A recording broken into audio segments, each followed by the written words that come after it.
Já tá ouvindo. Olá, estamos de volta.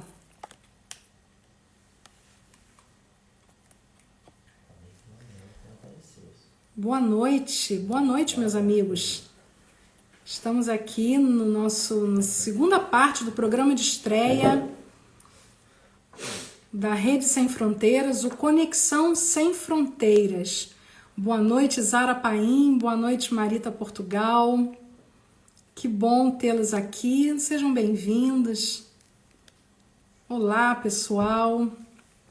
É um grande prazer. Bom, nós tivemos já na primeira parte do nosso programa, que foi a entrevista com Lúcia Eberhard, brasileira, radicada na Suíça, presidente do Madalenas Suíça Brasil. E nós tivemos alguns probleminhas de conexão, mas conseguimos conversar com a Lúcia. Numa outra oportunidade faremos novamente um grande bate-papo, mas por enquanto nós vamos continuando aqui nesse programa de estreia, né, do Conexão Sem Fronteiras. Às vezes eu paro para ler e me perco no que estou falando, mas faz parte também, né? Que bom que estamos juntos. Muito obrigada pelo Beth Silvenstein, muito obrigada.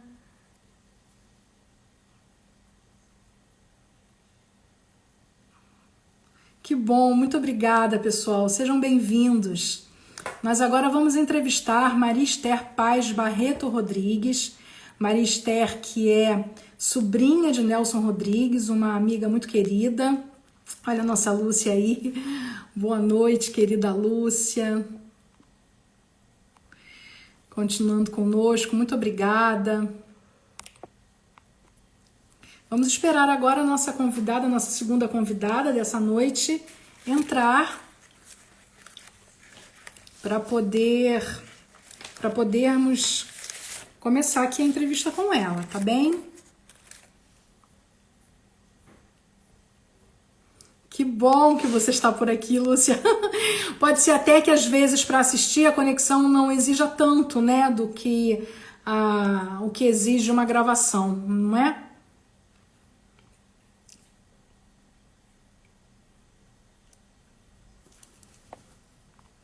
Então é isso, pessoal. É muito importante, vou repetir aqui o que eu falei na primeira parte do programa, é muito importante que vocês possam seguir as nossas redes sociais, né? Nós temos uma página no Facebook também e nós temos um canal no YouTube, então é muito importante que vocês possam seguir, no caso do canal do YouTube, subscrever, né? Fazer parte do canal, para vocês começarem a receber aí as nossas notícias. Nós estamos vivendo um momento de reestruturação da Rede Sem Fronteiras. De agora, março até junho, nós vamos montar aí uma série de estratégias de renovação e nós vamos estar informando vocês isso por meio das nossas redes sociais. Então é super importante que vocês possam nos acompanhar nas redes sociais, né? Nós temos aqui também, aqui abaixo, nós temos uma gaivotinha, uma setinha aqui embaixo, né? Aqui no cantinho da direita, uma gaivotinha. Essa gaivotinha, se vocês apertarem, vocês podem compartilhar, quer dizer, informar que está acontecendo essa live para os amigos, né? Para os seus amigos, para os amigos que vocês seguem. Então, por favor, enviem para aquelas pessoas que acham que vão achar, que vocês acham que vai gostar de participar dessa live, fazendo as perguntas ao final. E também tem o coraçãozinho, esse coraçãozinho aí, quanto mais vocês clicarem no coraçãozinho, mais o Instagram vai entender que está sendo interessante esse momento, essa live, e vai multiplicar, né? Então, por favor, larguem o dedinho aí direto nesses coraçõezinhos. Estamos esperando a nossa convidada, a nossa segunda convidada chegar. Boa noite, pessoal. Boa noite que está chegando. Ângela Lemos, Greciane Carvalho, Maria José Rolim. Muito obrigada, viu? Pela presença de vocês. Luca Carioca. Que bom vocês estarem por aqui. Vamos esperando então a nossa querida Marister Rodrigues. A Marister estava na live, né, na live anterior, na primeira parte do programa, com a Lúcia Amélia. Ela estava ali participando e tal, eu não sei o que houve, vamos aguardar. Fábio, dá um toquezinho aí nela para ver se a gente pode não perder muito tempo, né? Porque daí a gente fica... Quanto mais demorar para a gente começar, menos chance a gente tem de fazer as perguntas, né?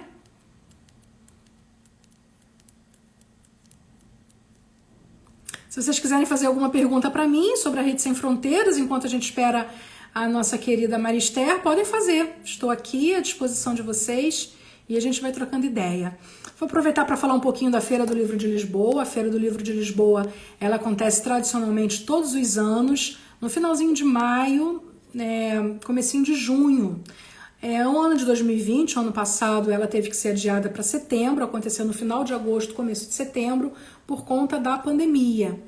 Esse ano, eles informaram que realmente, a Organização Geral da Feira informou que realmente eles não tinham condições de confirmar a feira na data original, na data tradicional, e que provavelmente iriam adiar novamente. Então, temos a expectativa de aguardar. É bem verdade que eles não podem marcar nada agora, né? Nós estamos vivendo momentos muito difíceis aqui em Portugal, nessa pandemia. Nós, na primeira fase da pandemia, na primeira onda, nós nos saímos muito bem, fomos um dos países que melhor se saiu, mas infelizmente nessa terceira onda que eles chamam, né?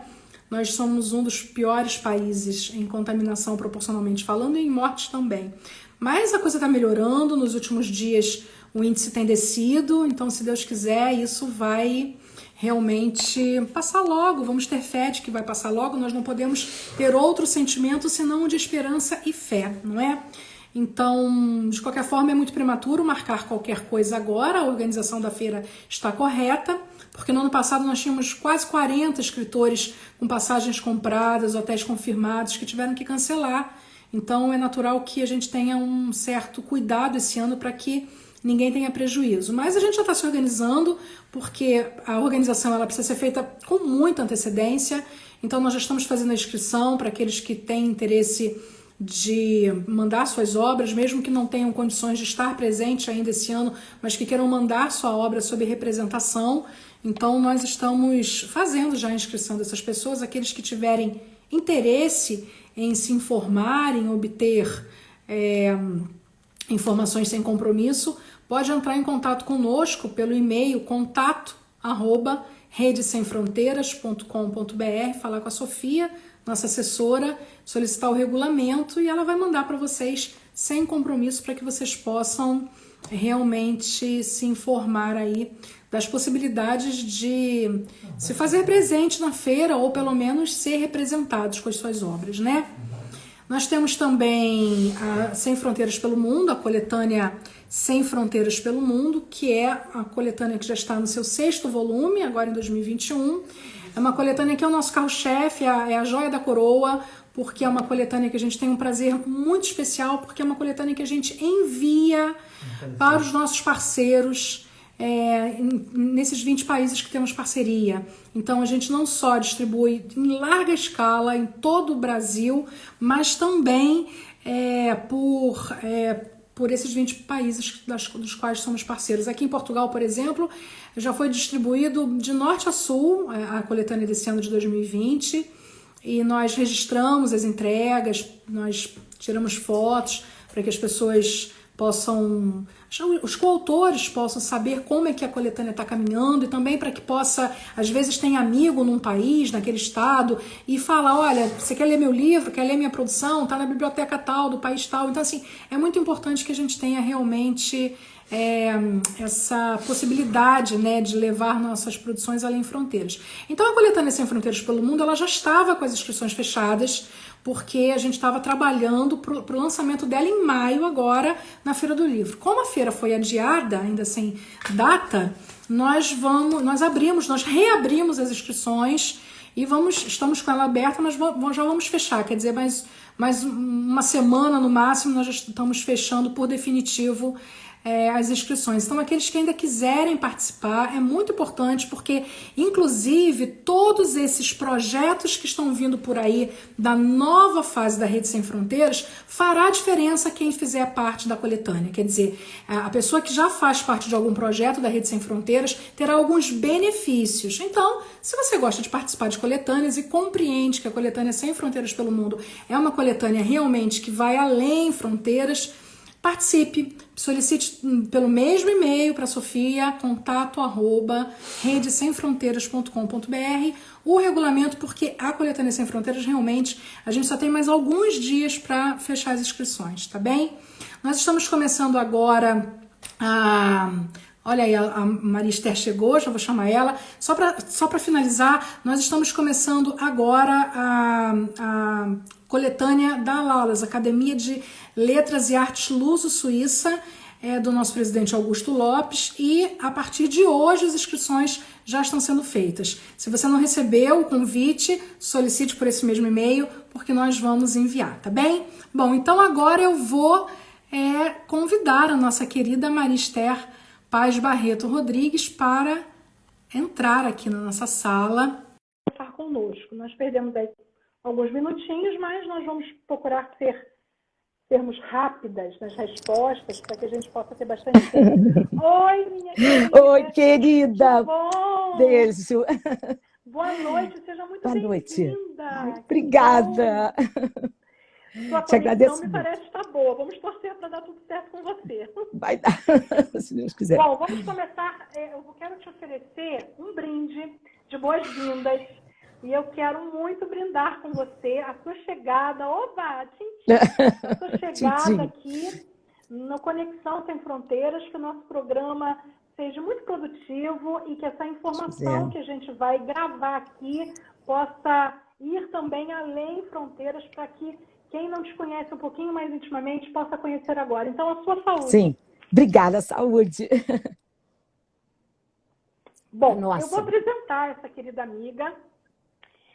Maria Esther Paz Barreto Rodrigues é carioca, escritora, ensaísta, roteirista, palestrante e debatedora permanente do programa Vilma Guimarães, A Voz da Mulher, na Rádio Bandeirantes.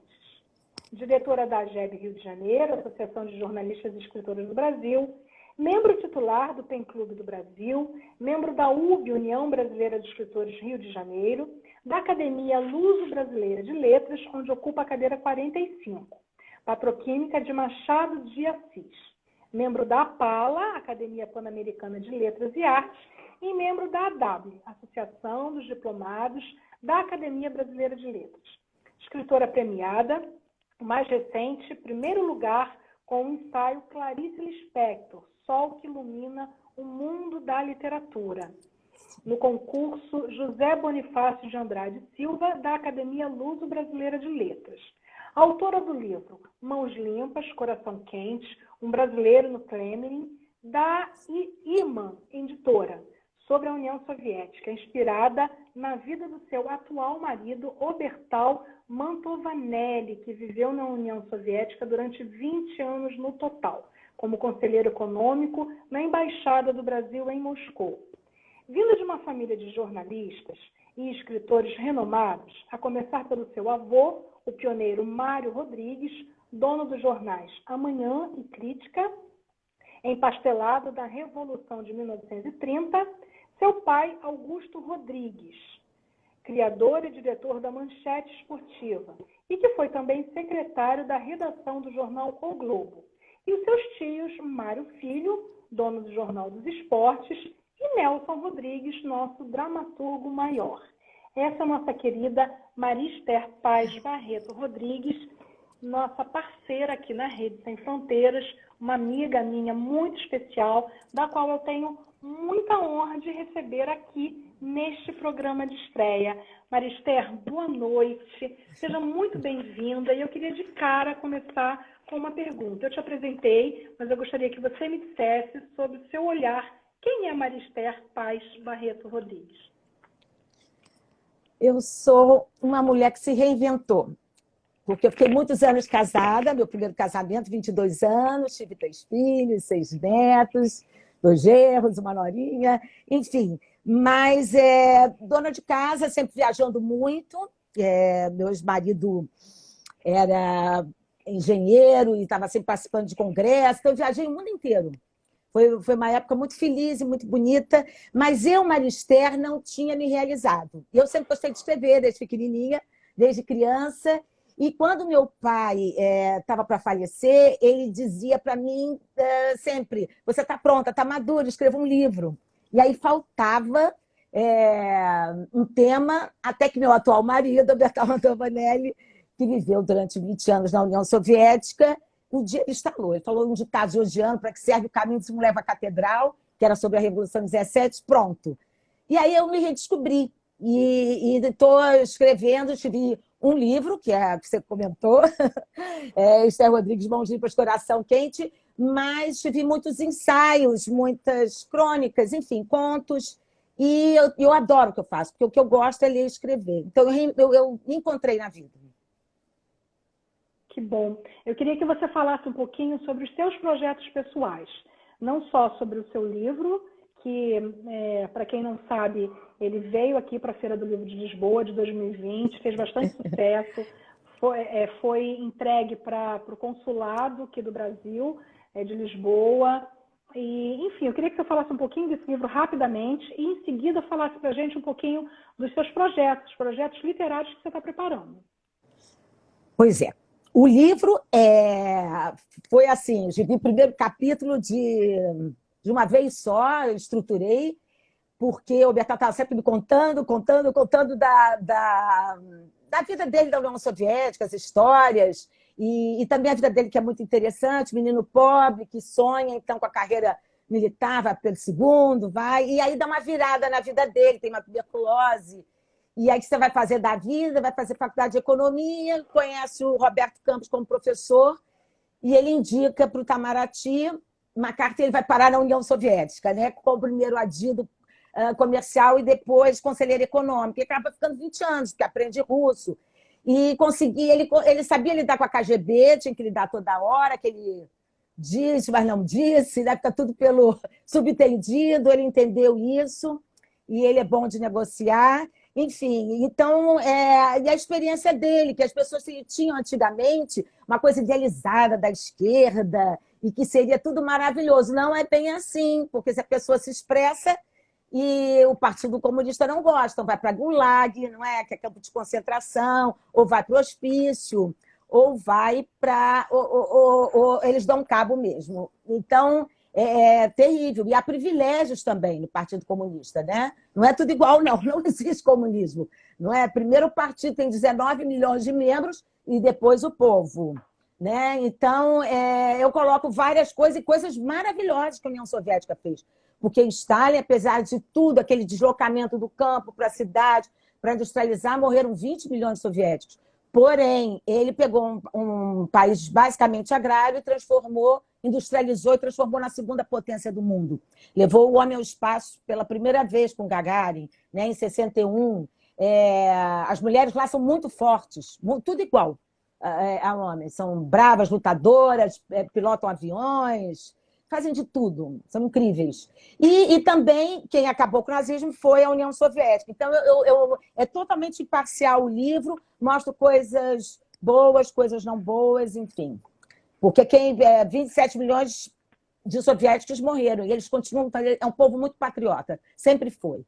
E Stalin foi muito inteligente, que ele fez diferente de Hitler. Hitler queria fazer tudo sozinho, comandar sozinho. Ele não, ele delegou para o Marechal Zhukov, que tinha se rompido o pacto de não agressão, o Hitler com o Stalin. Então, os nazistas entraram na União Soviética de surpresa, pegaram os soviéticos de surpresa e mataram 27 milhões. Porém, o Zhukov só ficaram com os pântanos soviéticos, mandou cortar troncos e troncos e troncos. Eles tinham uma arma poderosíssima, que era o tanque T-43 e 34.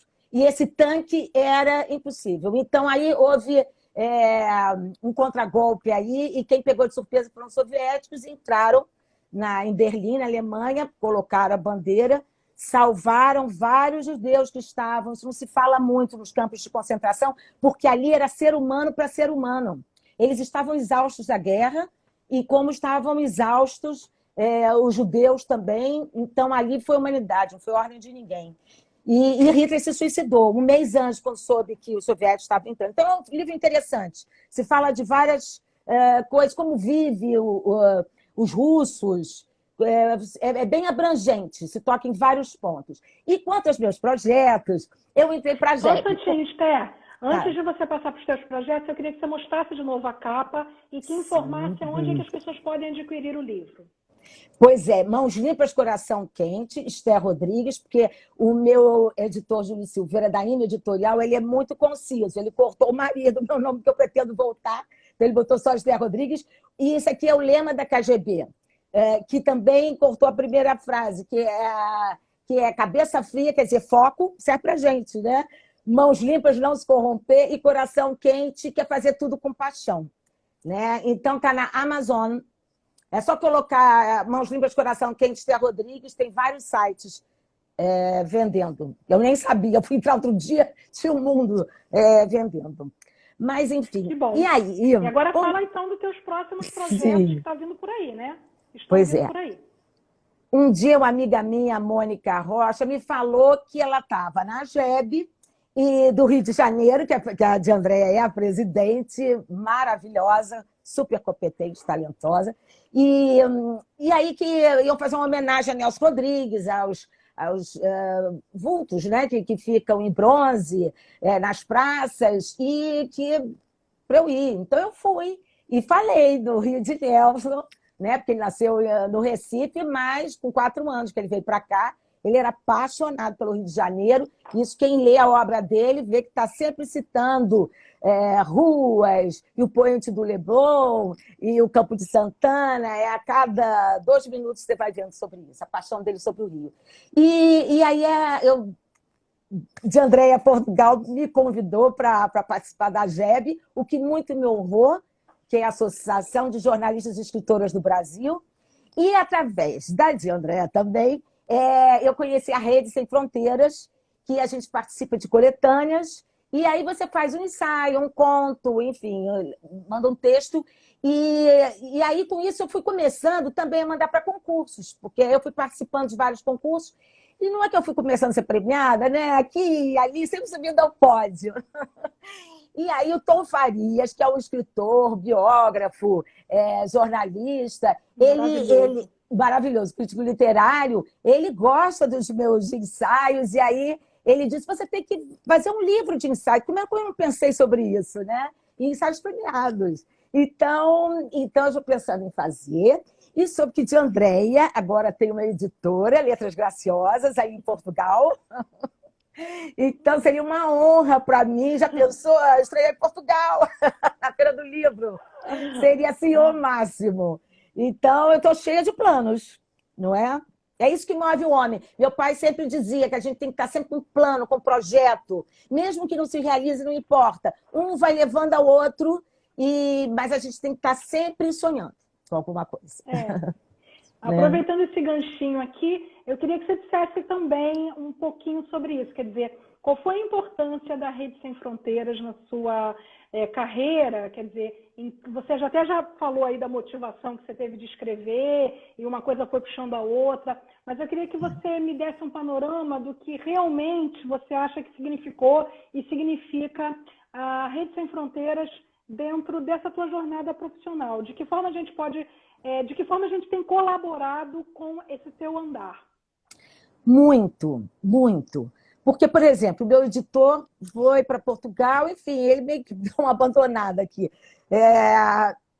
nos seus pupilos. Então, eu me senti prestigiada, porque vocês têm um stand Sem Fronteiras nas feiras literárias nacionais e internacionais. Então, quando eu soube disso, foi do México, Conexão México. Vocês tinham lá, e aí um dia eu vejo um vídeo, locação esgotada, vendeu tudo, Mãos Limpas de Coração Quente. Eu fiquei tão emocionada com aquilo, tão maravilhoso. E ainda o meu texto, que era até sobre Portugal, foi premiado, tirei menção honrosa. Quer dizer, um prêmio internacional, né? Isso foi o máximo. E agora, na Feira do Livro de Lisboa, foi a emoção maior.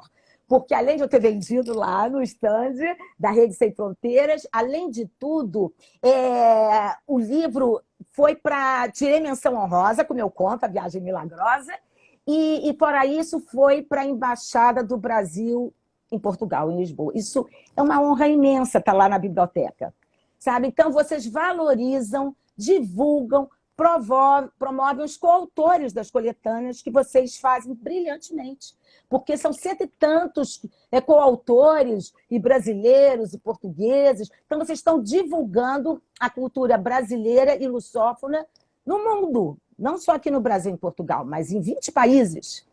Isso é essa sensacional. Questão da feira de Guadalajara, no México, que é a segunda feira mais importante do mundo, ela só perde para Frankfurt, na Alemanha. Essa segunda, a Feira do Livro do México, a Rede Sem Fronteiras teve um stand de parceria com a ACIMA, e foi uma surpresa para nós, porque o mexicano ama os brasileiros, ama a literatura brasileira, e foi a feira que nós mais vendemos. Os livros da Esther foram esgotados. Eu falei, Esther, não sobrou um livro para dar retrato. A gente queria dar retrato na metade da feira, no final da feira. Não tinha, porque foi esgotado. Assim. Foi muito legal, né, Esther? Foi muito bacana. Mas foi eu sei que máximo. você tem outros projetos. Você tem coisas aí até salpicando na Disney. Conta isso pra gente. Eu acho que você fura. Pois pessoal. é. Vamos escutar. Eu tenho uma prima maravilhosa que ela é psicanalista e eu nem sabia que ela também faz um trabalho para escritores novos, enfim, autores novos. E foi a primeira pessoa que eu mostrei quando eu escrevi o livro Mãos Limpas, Coração Quente, foi para ela. E ela, depois que eu lancei, ela me disse, mas Esther, faz curso de roteiro, porque isso vai abrir um campo para você enorme. Então, eu fiz na Telezoom, que é da Globo até, e eu fiz curso de roteiro, depois roteiro avançado e depois oficina de novela, que é como se fosse uma novela. Passei 6 meses, sem quase sair de casa, porque, assim, ralei muito. Mas tive que fazer pitching, sabe, com 5 profissionais na área de roteiro, cineastas. Nossa, para a gente ser bem concisa, resumir tudo, né? E, para minha surpresa, eu fiz um sitcom, primeiro porque eu tinha uma professora de teatro, a Regiane Antonini, que ela dizia, faça uma comédia escrachada. Eu nunca tinha feito comédia, muito menos escrachada. E ela jogou fotos no chão. Cada aluno tinha, nós éramos 20 e poucos, tinha que escolher um. E aí eu vi 3 rapazes, eu me lembrei logo de um filme, eu sou meio cinéfila, adoro o cinema. Me lembrei de um filme italiano de 3 amigos, que são amigos na infância e adolescência, e cada um segue sua vida. E tem uma festa na cidade, se reúne aos 50 anos. E cada um no começo conta mentira, sou isso, sou aquilo, mas estão bebendo, as máscaras caem. Um era flanelinha, o outro era rico, mas chega a aturar a mulher feia, e o sogro mandando nele. E o outro era um bancário que tinha casado com a moça mais bonita. E eu fiz uma história engraçada, a turma inteira rolou de rir, ela mandou eu ir na secretaria, mandar tirar xerox, fazer os 3, mais o narrador, e a turma adorou. Aí eu descobri que eu tinha um senso de humor que não estava sendo explorado. E aí um outro professor, Vladimir Veltman, ele virou para mim, que ele era até do Zorra Total da Globo, né? Eles todos ali. E aí ele virou e pediu que eu fizesse, todos nós fizéssemos um sitcom, que é igual Grande Família. Começo, confusão, final feliz. E que tivesse internet. Aí também resolvi botar alguém que fazia muito sucesso, um homem que, rapaz, sempre dançava, cantava, mas depois a idade vai chegando, não evoluiu muito. E aí recorre às redes sociais. E ficou muito engraçado. A turma riu muito. E eu sei que eu tive que registrar da Biblioteca Nacional os direitos autorais, 2 vezes até. Porque todo mundo queria roubar. Os roteiristas passavam por mim, vou roubar. Enfim, então esse é o próximo passo. E agora tem os Rodrigues. Os Rodrigues, eu tenho um primo, o Alberto Magno Rodrigues Valadão, que ele me chamou para escrever a história da família, que o Rui Caixa tinha feito a biografia. Mas nós vamos contar também do nosso jeito, né? Tudo que a gente ouviu dos nossos pais. E aí escrevi 1 mês. Chamei meu parceiro de roteiro, um rapaz muito talentoso, Vinícius de Oliveira, e ele fez parceria comigo. Em 1 mês a gente tinha feito também todo o primeiro acabamento, como se diz, né? Depois entrou o Alberto Magno com o Antônio Calmon, que é um grande roteirista da Globo, excelente. Ele ficou apaixonado e também desenvolveu um segundo acabamento. Eu sei que está lá na Disney, e seria, porque, para se entender Nelson Rodrigues, o Ricardo pensou muito bem, tem que se contar a história um pouco da família, porque os Rodrigues têm uma história muito marcante de altos e baixos, de terem conhecido a glória e terem conhecido a miséria, literalmente. Né? Então, o tio Nelson teve uma vida muito, muito sofrida. E fora a experiência que ele pegou, porque o nosso avô, o meu avô, Mário Rodrigues, ele teve 2 jornais, A Manhã e A Crítica, como você disse. E na Crítica era o jornal que mais vendia no Brasil, 130 mil exemplares por dia. E aí o Arestes Barbosa, ele era o chefe do tio Nelson, tinha 13 anos de idade para ser repórter policial. Então, quando ele chegava na delegacia, porque sempre saía só uma notinha, homem, pardo, não se dizia negro naquela época, o máximo era dizer pardo. 50 anos, esfaqueado, a mulher branca, 70 anos, levou um tiro, o homem morreu atropelado. Quando ele chegava na delegacia, na verdade, o atropelamento era suicídio. Na verdade, o que havia atrás da facada ou do tiro eram traições ou incestos, pedofilias. Então, ele descobriu aos 13 anos a vida como ela é. Ele tinha horror da realidade, porque dizia que todos nós botamos uma máscara. Ele falava que a gente precisava estar num terreno baldio, com uma cabra vadia, para nós confessarmos a nós mesmos os nossos desejos mais inconfessáveis. Porque a gente tem uma imagem muito boa da gente, né? Então, não, eu não me omiti. Aí você bota uma desculpa aqui, outra ali, e você cria aquela ilusão, mas a verdade verdadeira, não, eu me omiti, eu traí, eu desejei a cunhada, enfim. E ele percebeu isso, tanto que ele estava pronto. Quando, de 51 a 61, na última hora, ele escreveu A Vida Como Ela É, já com muito humor, contando sempre a mulher forte versus marido medíocre, a mulher dando a volta por cima, no final. E brasileiro adora ver o outro traído, né? Parece que fica muito contente com isso. Eu sei que era um sucesso, a ponto de crianças, velhos, adolescentes. O Rui Castro aprendeu a ler lendo A Vida Como Ela É, aos 4 anos de idade. Se apaixonou. Ele falou isso na entrevista, pois né? Na entrevista, não, na palestra que ele deu lá na GEB pra gente, ele falou isso. Esther, deixa eu te perguntar só um pouquinho. Fala. Eu queria te fazer uma pergunta, porque daqui a pouquinho a gente já vai começar aí as nossas perguntas e respostas com a nossa plateia. O pessoal que quiser já pode ir fazendo aí as perguntas, que daqui a pouquinho a gente já vai começar. Eu queria te fazer uma pergunta, Esther, olha só.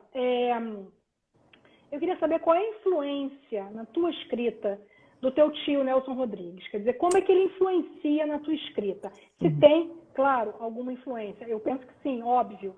Mas eu gostaria de ouvir de você. De que forma você vê isso? Total. Porque ele era amicíssimo do meu pai. Ele foi tuberculoso, ficou várias vezes internado. E o melhor amigo dele era o irmão Jofre, que pegou dele e que era fortíssimo e morreu em poucos meses. E ele só tinha um pulmão, 40%, e viveu 68 anos. Ironias da vida. Então, ele teve muitas perdas, presenciou o assassinato do meu primo Roberto. Então, toda essa bagagem está refletida na obra dele. E ele me mandava ler, como meu pai também, os clássicos, principalmente os russos, que são muito concisos, usam os verbos cortantes, precisos, metáforas de imagens fortes. Então, os pilares de uma escrita, eu já tinha aprendido com o tio Nelson, que é concisão, conteúdo, clareza e humanidade. E nunca esquecer que você está falando de ser humano para ser humano. A Raquel de Queiroz, ela aos 15 anos escreveu o 15. E ela não tinha... ela escreveu o 15, foi em 1915, a maior seca em Fortaleza. E ela ainda não tinha 20 anos, ela tinha ainda 19, faltavam poucos meses. E todo mundo dizia, não é possível, porque foi um sucesso retumbante, uma mocinha. Como? A gente já tinha Euclides da Cunha, depois dela que veio Guimarães Rosa, depois dela que veio José Lins do Rego, que teve uma ciumeira, porque dizia, não, esse é nome de pseudônimo, foi pai dela, foi o homem que escreveu, isso é possível. E ela escreveu um livrinho de 100 páginas, mas ela fez isso, exatamente o que eu estou dizendo que o tio Nelson dizia, o verbo certo, a concisão, ela lia muito, tinha pais intelectuais. Ela viu a seca ali, ninguém contou para ela, ela presenciou alguém pegar para alugar teu filho, porque é mais magra que você, para conseguir um prato de comida. e depois a criança morrer, mas isso sem pieguice, sem nada, contando a vida como ela é. E aí o pai disputando com uma vaca com os urubus e consegue ganhar para pegar um pouquinho de carne para os filhos, e tendo que vender um filho para poder ter comida para os outros, porque o sonho sempre é ir para o Sudeste, né? Ir para São Paulo, para o Rio, na época até mais, a pé. Então, mostrando a dureza e mostrando uma avó com uma filha que chega, a neta vai visitar a avó, passar um mês de férias e não tem água, mas é uma outra situação, elas saem de lá de trem, mas é com humano. Então, com o passar do tempo, e ela foi a pioneira, né, de entrar na BL, é mais ou menos o que o tio Nelson falava, concisão, nem mais nem menos, imagens fortes, que toquem a emoção, o coração. Ela deu um banho em todos eles, Guimarães Rosa, Os Elinhos do Rego, o Euclides da Cunha, considerado um dos 3 maiores livros, mas é meio pesado para ler, muito grande, muito difícil, tem que ficar com um dicionário o tempo todo para ler. Ela não, ali está tudo ali, a seca, o homem igual ao animal, né? Lutando pela sobrevivência. É perfeito. Então é isso. E aí ele dizia também que a gente não pode se autocensurar, porque isso é muito comum no escritor, de dizer, não, o que meu marido vai achar, meu filho? Então não escreva. Vai escrever um diário, vai fazer outra coisa. Escreva com coragem, com coragem. A influência é total. Eu percebo, Esther, em todo o seu trabalho, nas crônicas que você participa nas coletâneas, no seu livro, até na forma como você faz um pequeno comentário nos grupos de WhatsApp sobre alguma produção das colegas. A gente percebe assim, um talento que realmente é uma coisa de DNA, mas é um talento que é seu, né? É um talento que, apesar de você ter toda essa influência de DNA da sua família, a gente percebe que é uma coisa sua. Daí a minha pergunta é a seguinte: você se incomoda quando alguém se apresenta sempre com essa bagagem? Essa é a sobrinha de Nelson Rodrigues. Isso te incomoda? Ou até que ponto é um orgulho, até que ponto é um peso? Tem um lado que eu gostaria que... Hoje mesmo eu fui na Nélida Pinhon, ela foi homenageada no Pen Clube, ganhou o melhor livro de 2020. Foi muito linda a cerimônia, e ela falando, muito bonito tudo. Mas todos se referem a mim como a sobrinha do Nelson Rodrigues, ou a prima do Reinaldo Paz Barreto, meu primo. O Ricardo Cravalbi ama o Reinaldo, e a Nélida também. A Nélida ama o Reinaldo, o Renan e a Lívia. Então, todo mundo pensa que nós estamos em altos papos quando eu estou conversando com a Nélida. Querem saber, mas eu não ligo, eu tenho orgulho da minha família, eu tenho orgulho. Eu já passei dessa fase, a gente deve ter orgulho das nossas origens, de tudo que eles passaram, de sofrimento e de glória também. Mas foram 5 anos de miséria, as portas fechadas para os Rodrigues. Não foi mole, não, né? Jornal empastelado, Revolução de 30, e pão duro, dia sim, dia não para comer. E eles deram a volta por cima. Isso é que é bacana. A gente dar uma virada na vida da gente. Sempre é tempo. Agora, eu falo muito sobre escritoras e escritores no quadro da Vilma Guimarães, lá na Bandeirantes, Encontro com a Cultura. E a Cora Coralina, ela só escreveu o primeiro livro dela aos 76 anos. Saiu desonrada de lá, que a mãe dizia que ela era feia, naquela época, 1911, moça não ia casar, ela já tinha 21 anos. O foco era o casamento. Ela fugiu, o homem até casado, estava separado. E fugiu a cavalo, foi lá para Jequitibal. E ficou 45 anos lá fazendo os doces dela, trabalhando, vendendo livros na José Olimpo, que era a melhor editora. Isso ajudou muito ela. E quando ela estava com o livro dela pronto, ele editou, igual do Carlos Drummond de Andrade, que escreveu aos 90 anos, ela só teve a consagração aos 90 anos. Escreveu uma crônica do Jornal do Brasil, que é para o Brasil inteiro, elogiando, dizendo que ela era mais importante que qualquer governador de Goiás ou do Centro-Oeste, que qualquer juiz, que ela era a pessoa mais importante. A partir daí, a moça desonrada, que saiu com um homem casado, que voltou desonrada, mas por força da obra dela, da luta dela, ela se impôs. Hoje a pessoa mais importante está na Sorbonne, cheio de teses de mestrado. Não é bacana isso, né? Muito. Essa virada, ela foi assim, chegou na glória. Mas fruto dela, porque ela era menos amada, o pai morreu um mês antes dela nascer, eram 4 irmãs, que nem eu e minhas irmãs.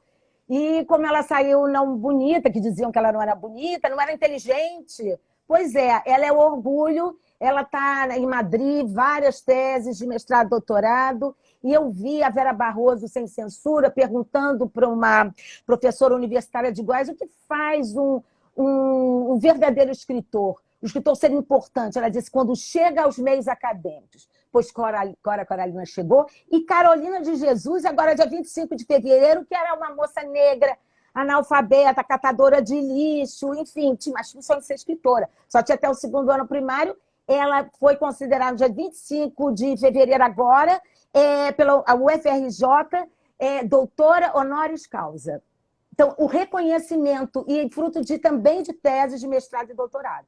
Bacana isso, né? Muito bacana, Esther. Olha, é uma delícia te ouvir. Eu te falei, olha, esse pouco, não te falei? É uma delícia te ouvir, porque a gente navega aí na história. É muito gostoso, porque você tem uma bagagem, um conteúdo incrível para passar para a gente. E eu já te falei que você não pode só escrever esses livros de ensaios, você precisa também escrever um livro de memórias.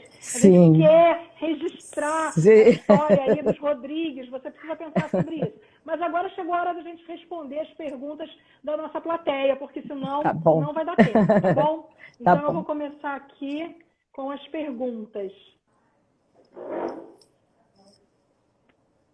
Vamos lá, peraí então, só um pouquinho. Deixe-me ver. Bom, pessoal, vamos fazer as perguntas agora, tá bem? Tem muitos elogios, mas não vai dar tempo da gente ler tudo, tá? Vamos começar aqui. Bom, é uma pergunta que já foi respondida, mas eu vou fazer mesmo assim porque ela fez. Ana Maria Tourinho pergunta o seguinte: Maria Esther, o que significa para você ser sobrinha de Nelson Rodrigues? Maior orgulho. Tenho muito orgulho. E ele me influenciou muito. E ele foi um grande padrinho, que além de tia era padrinho. Eu dormia entre o tio Nelson e a tia Elza, quando eu era criança, na casa deles, lá na Tijuca. E íamos passar férias em Teresópolis. Ele vivia lá em casa. Eu ficava bebendo as conversas dele com meu pai. Total. É uma influência total. Ele representa muito. Angela Guerra pergunta o seguinte: esse talento que você descobriu para produzir roteiros vai se refletir em algum projeto? Sim, né? Você já falou, mas complementa isso melhor. Sim, tenho 2.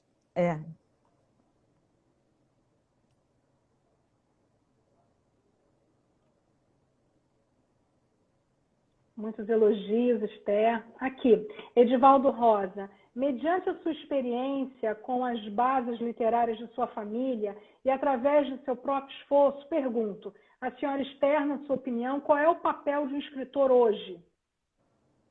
Eu acho que importantíssimo. É importante. Acho que influencia gerações. Por exemplo, naquele movimento de 22 da arte moderna, a Raquel, ela não concordava com muita coisa, mas ela concordava com o abrasileiramento que eles pediam. Então, antigamente se falava muito da classe média, da aristocracia, de crises existenciais, e para falar dos nossos problemas, focar nas nossas questões. E isso foi uma influência para a Raquel, e esse livro dela influencia tudo. A gente não vê até hoje criancinhas sendo alugadas, sabendo, parece no Fantástico, não é? Isso, Raquel de Queiroz já denunciava. Esse livro aqui é de 1930, e o 15. Então é importante, alerta a gente, e de uma maneira gostosa, através da literatura, né? Teve um livro revolucionário também da Marina Colasanti sobre a mulher, vários, da Liv Ullmann também, falando sobre feministas, né? Falando das mudanças, tudo isso influencia muito a literatura. Tem um papel importantíssimo. Quais seus sonhos e metas dentro da carreira cultural? Escrever mais. Eu estou com 2 livros inacabados, a continuação do Bons Livros, todo mundo quer saber mais histórias. E também sobre um do Iraque, que eu também estou com ele inacabado. E participar de cada vez mais de feiras literárias. E a Portugal, porque, por incrível que pareça, eu fui tantas e tantas vezes à Europa, mas eu nunca fui a Portugal. Eu tenho um sonho dourado de ir a Portugal. Aliás, eu tenho uma história ótima da Cecília Meirelles, que é nossa poeta maravilhosa, ou isto ou aquilo. Ela marcou um encontro com Fernando Pessoa, em Lisboa, num café. ela espera 2 horas, ele vai? Não, ela fica muito decepcionada. Chega no hotel. Quando chega no hotel, há um cartão para ela e um pacote com um livro, com dedicatória, pedindo desculpas que não foi, porém, ele consultou a astrologia e viu que não era um bom dia para encontros. E como ele era muito apegado aos astros, por isso ele não se encontrou com a Cecília Meirelles. Não é bonitinha a história? É maravilhosa. O motivo, não é? Eu sempre conto histórias engraçadas. Pois é. Mais uma pergunta aqui. Seus Sim. livros estão em e-book para que possamos ver online? Sim, tá na Amazon, e se procurar, tá na Ima Editorial também, e tem vários que eu descobri, sites que estão lá, mas vai na Amazon, que é ótima. Tá lá. Beleza. Me diz um negócio, Esther, qual é a sua opinião a respeito da importância, você que é uma mulher que já viajou o mundo todo, que conhece outras culturas, qual é a sua opinião a respeito da importância de nós, agentes culturais, não só escritores, mas artistas plásticos, enfim, em todas as modalidades culturais, de podermos promover e divulgar a nossa cultura mundo afora? Qual é a importância disso na sua visão, você que conhece outras culturas? Sim, e que também morei fora, no Canadá, ficava muito triste quando me perguntavam se a capital era Buenos Aires. Mostram muito lá fora as favelas, como se a gente se reduzisse à praia.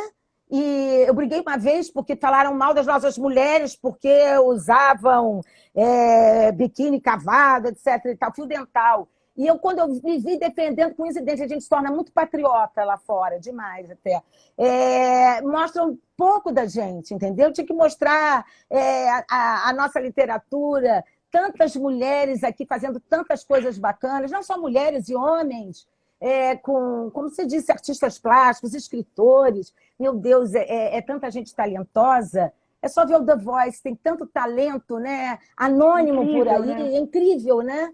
Então, isso que é importante para conhecerem mais do Brasil, que a gente não se reduz a carnaval, a futebol e a favela. A gente tem muito mais coisa bacana aqui para mostrar. Isso é importantíssimo. Muito. Eu queria que você falasse também um pouquinho das suas expectativas, no sentido, você está preparando o seu livro, né, o seu livro de ensaios, e quais são as suas expectativas assim, dentro desse ano de pandemia, porque na verdade não vai ser mais um ano. Já virou 2 anos e a gente não sabe até todos serem vacinados com a segunda dose. Olha quanto tempo isso aí vai levar. Então, assim, a gente está vivendo num marasmo que estamos todos em bolhas, onde nós não podemos ir presencialmente, fazer as coisas presencialmente. Mas você é um exemplo de que nós não precisamos parar de produzir, né? Nós podemos, muito pelo contrário, aproveitar para produzirmos. Então, eu queria que você falasse um pouquinho disso, das suas expectativas aí de metas de trabalho, apesar da pandemia.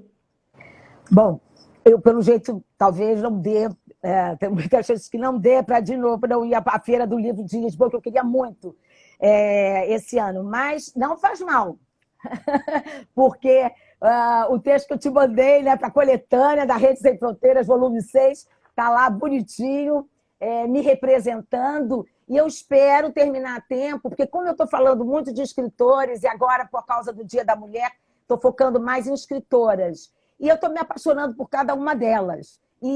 Então eu acho que vai ser legal eu contar essas histórias das nossas grandes escritoras, até para as mulheres entenderem que a gente pode se reinventar a qualquer momento. Eu me separei com 41 anos, né? Tinha sido uma dona de casa que tinha viajado muito, tinha morado no Canadá, na Inglaterra, mas, assim, profissionalmente, eu era completamente verde, né?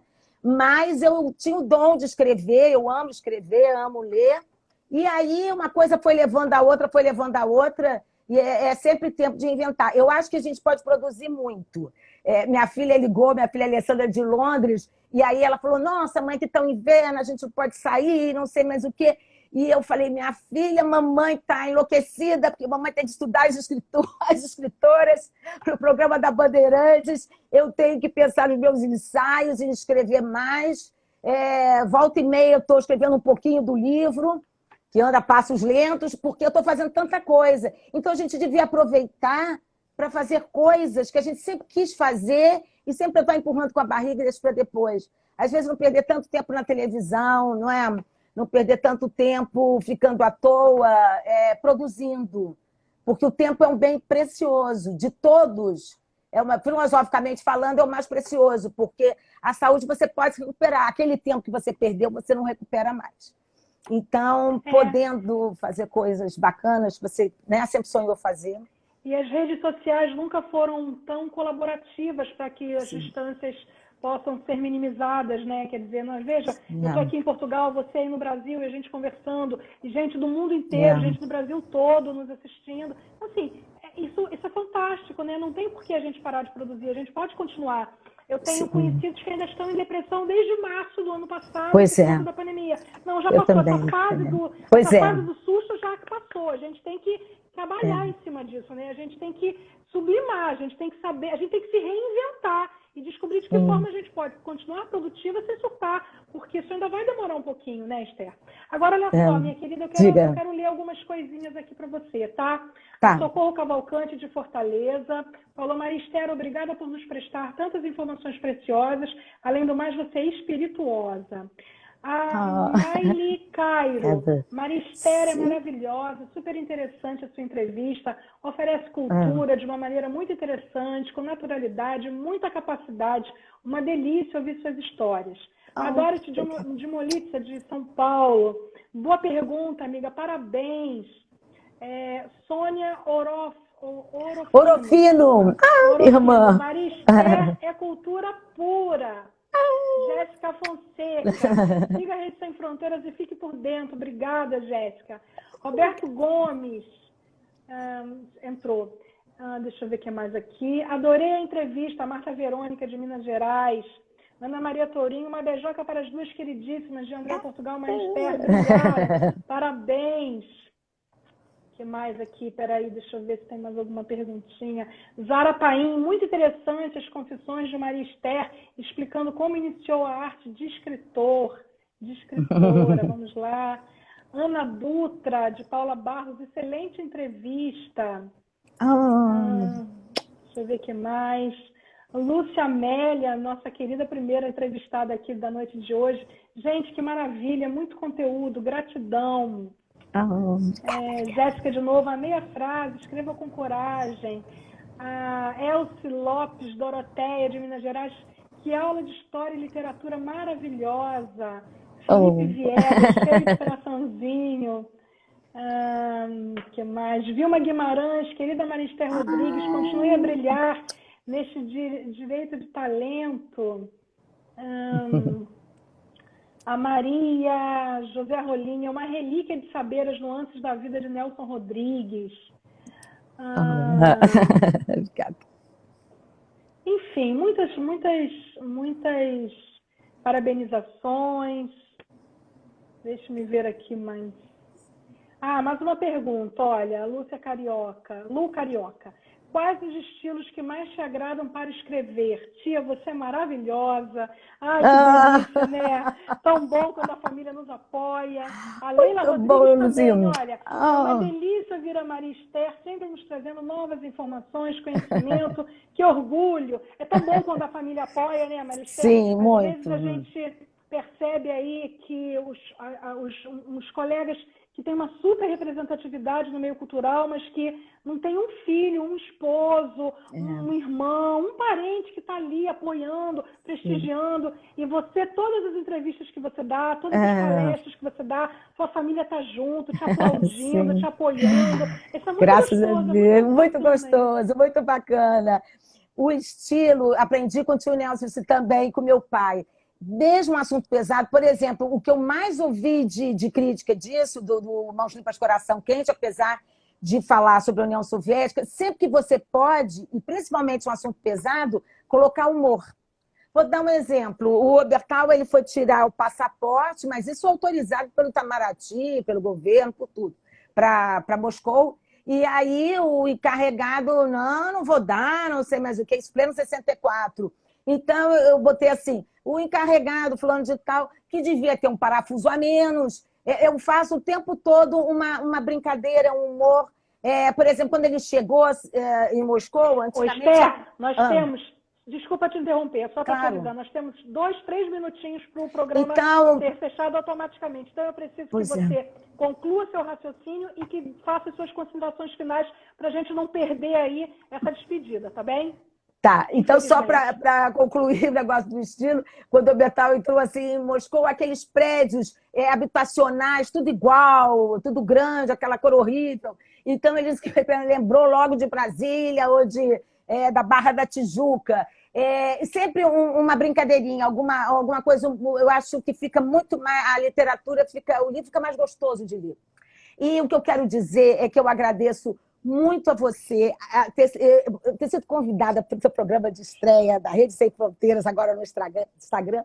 É uma honra muito grande. Eu te agradeço muito por isso, por me valorizar, sabe? Valorizar meu trabalho. Eu me sinto valorizada através de você e da Rede Sem Fronteiras. Eu, assim, estou apaixonada. Louca que chega a Feira do Livro agora de 2021. Então, eu te agradeço muito. É sensacional. Muito, muito obrigada. Uma honra. Me sinto feliz, honrada, agradecida. E agradeço a todos que participaram aí também, ao Fábio Portugal, e principalmente a você, de Andréia. Uma mulher extraordinária. Você é um ícone, tá? Você é um exemplo, uma referência. Obrigada, querida. Eu que agradeço e eu quero te dizer que é muito gostoso poder contar com gente talentosa na Rede Sem Fronteiras. E você é um exemplo de talento que faz acontecer. Então, para mim, é uma honra ser sua amiga, é uma honra contar com seu apoio, é uma honra poder divulgar o seu trabalho, não só em Portugal, mas por meio aí desses nossos parceiros em 20 países. Você sempre vai poder contar comigo. Muito obrigada por ter aceito o convite, estrear aqui o nosso programa. Eu que agradeço. Foi tempo, mas eu espero que a gente tenha novas Foi oportunidades. maravilhoso. Muito obrigada. Sim. E eu queria agradecer a todos vocês. Lamentavelmente, nós não temos mais tempo, então eu queria agradecer a todos vocês que participaram. Na próxima quinta-feira nós estaremos com Ângela Guerra e eu espero poder contar com todos vocês. Gente, vai muito contar. Obrigada. Boa noite. E muito obrigada. Esse link aqui da gravação, eu peço que vocês possam distribuir nas redes sociais, que possam compartilhar, para que o máximo de pessoas possíveis possam conhecer um pouquinho mais aí o talento da nossa querida Maria Esther Paz Barreto Rodrigues. Esther, querida, gratidão. Obrigada, gratidão. Parabéns. Muito sucesso para você, tá? Obrigada. Para nós. Bravo. Obrigada. Boa noite, todo mundo. Boa noite. Muito obrigada. Tchau.